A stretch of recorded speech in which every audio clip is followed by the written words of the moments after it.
in the hot seat on the circular currency dealing desk, surrounded by the dealers of the other currencies. I think cable will lead the way down again today. Cable down to dollar mark to 306. What is that? Check. Barclays treats its dealers differently to the American banks. They get no commission, but then they aren't sacked if they get it wrong.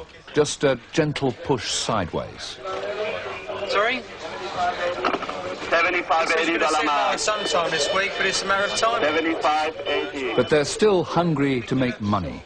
Working with tiny margins on hundreds of millions, these 8 young men squeeze every penny they can out of the market. Last year, Barclays Bank made over £100 million profit just from foreign currency dealing. It was lower, muchly different. At the start of the day, all the banks in the world are party to the same information. It's a question of whether you make the best use of the information during the day. Doesn't look like there's much of a trend at the moment, so as I say, we'll just play the market on people's positions, really, and take a bit of profit out of it. That still means bashing the pound this morning. So with London still mostly asleep, he calls Barclays Hong Kong on his computerised dealing screen. What's cooking, he asks. And he then tells them that he wants to sell some sterling. And the amount? 10. Their shorthand for £10 million. Barclays Hong Kong spread the word, trying to tempt other banks into buying.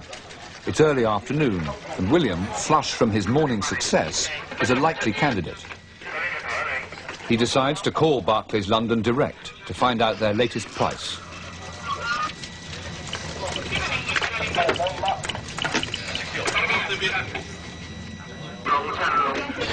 Cable, chemical, Hong Kong, 49.54. In London, Richard quotes a competitive price to tempt William into buying. And William falls for it, buying £5 million. Lose 5. 5 million of Barclays pounds have just travelled to chemical Hong Kong. As Richard sells more, the price falls. And within 10 minutes, it's down ½ a cent. The £5 million that William bought is now worth £20,000 less. In this small duel, Richard has scored. William is gracious in recognising a competitor's skill. Well, it's a good deal. It's quite good. Why do you say that? Well, sometimes you can see a scream, he can lead the market. It's 8 o'clock in the morning in London, and the world is quiet. No coups, no assassinations, no new crises to rock the currency markets. Now Richard's boss, Chris Pavlou, has arrived. I fancy a big one sandwich, don't you? Go on, mate. You a big one sandwich? I have a decent cup of coffee, eh? I have a decent cup of coffee. Are you going to organise it then? Chris Pavlou used to be one of the world's biggest sterling dealers, but now, pushing 40, he knows he's too old for the game that he loves. There's nobody on that desk. It's over 35. People start in their early 20s for about 10 years, and by the time they reach their very early 30s, they had about enough. As you can see now, the market is having a small breather, but the dealers cannot afford to lose their concentration for 1 minute. They started at 7 o'clock this morning, and they're going to be here at 5 o'clock. And the market, whether it's quiet or busy, they've got to keep their adrenaline going. They've got to make sure the concentration is there, just in case the market decides to erupt.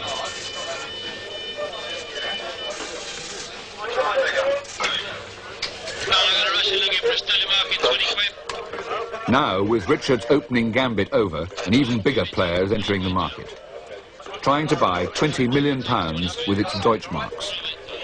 Perhaps it needs these millions to buy a lot of British goods, but more likely the Russian, otherwise known as Boris, in reality the Bank of Foreign Trade Moscow, is speculating that the pound will rise. Richard calls Moscow direct to find out what's going on, prefacing his message with the customary, "Hi, hi, friends." they could easily be bluffing him. They could be buying a little to push the price up before selling a lot. This might be the right time. John, I think the Russians buying sterling marks elsewhere now. But Richard guesses that they must be buying from other banks too in a big operation as the pound begins to rise. Thanks. Hear that? Richard thinks Boris is buying sterling marks elsewhere. So he decides to risk jumping on their bandwagon, using the other traders to ring out and get prices so they can hit the market with tens of millions as quickly as possible. 50-55. We're going to go and buy a bit of sterling. Looks like everybody in the market might be a bit short of sterling. It doesn't want to go down. 58-63. Take 5.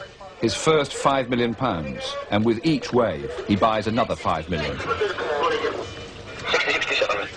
Quickly, it's going to go up in a second. 58-68.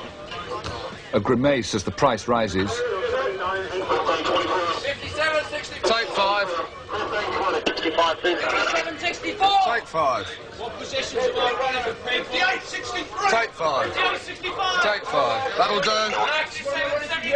That'll do. He's bought £35 million.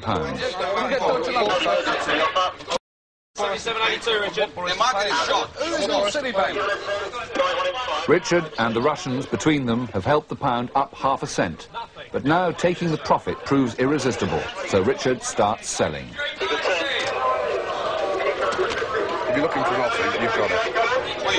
Looking for an offer, you got to sell at 80-85. How many years? 20 points profit. Between 80 and 90, I want to sell. Sorry. 1995. Yours. Yes. 87-97. A brief speculative bubble has burst, but Richard has won again. So, as you saw, we bought £35 million, so we went up 30 points. We decided to take our profit. So how much money did you make on that little bubble? I don't know, to be honest.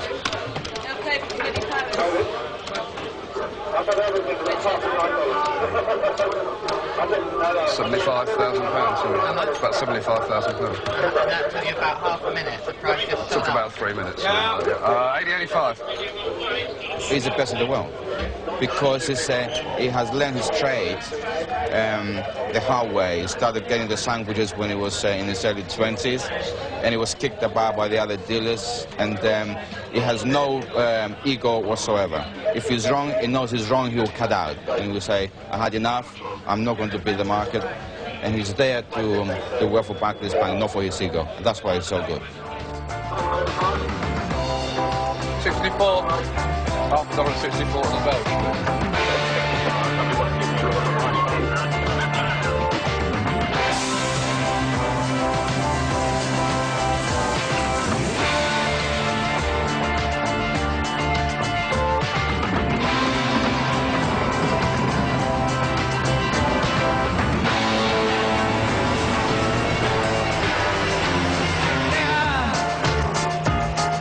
Again, a 249.1.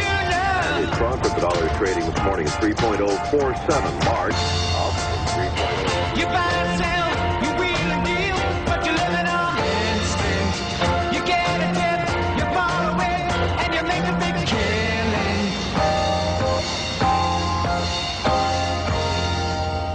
By 7 a.m., the man from Davos, Switzerland, is at work 17 floors above 3rd Avenue, Manhattan. Unlike Richard and William, Ronnie's dealing room is his own, and his business is 100% pure speculation. Sure. How do you guys see the dollar? He works with a partner, ex-Harvard man, Brad Westerfield. With their 2 young assistants, they spend most of the day sitting and waiting for the right moment to plunge in and buy. Can you talk to Mike? The thing is, if it breaks this level, I'm going to wind up hitting like a 309 Don't pay higher than 90. Right. Don't pay higher than 90, okay? This morning they think Deutschmarks look good, so they're buying already. We used to be more aggressive, but the market changed completely. So at the moment, the way we trade, we just wait, and when we see a situation, then we jump in.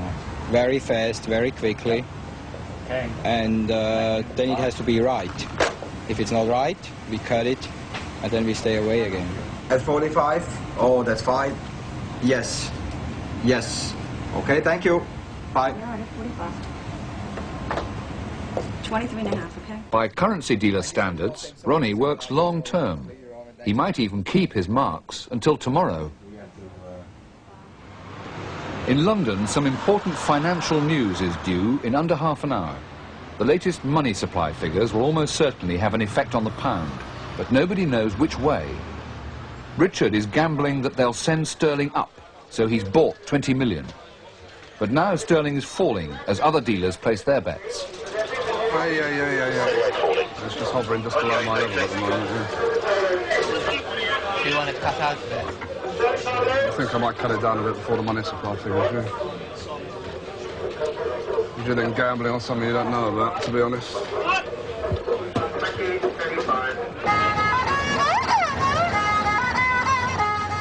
In Hong Kong, William is out celebrating another good day. He only broke even in the afternoon, but he managed to hang on to his morning's profit. After buying and selling £120 million, he ended the day £20,000 up.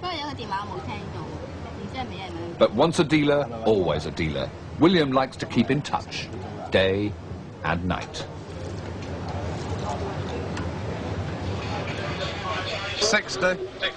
Those money supply figures are due out any moment. 50 again now. 50 again. In London, as the price wobbles, tension is mounting.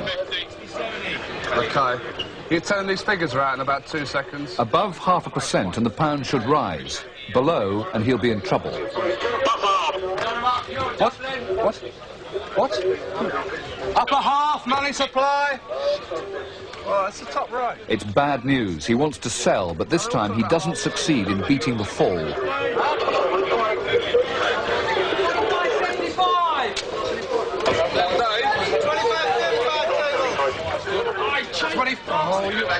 25.30. You must have changed immediately, put the price in. What is that? 19!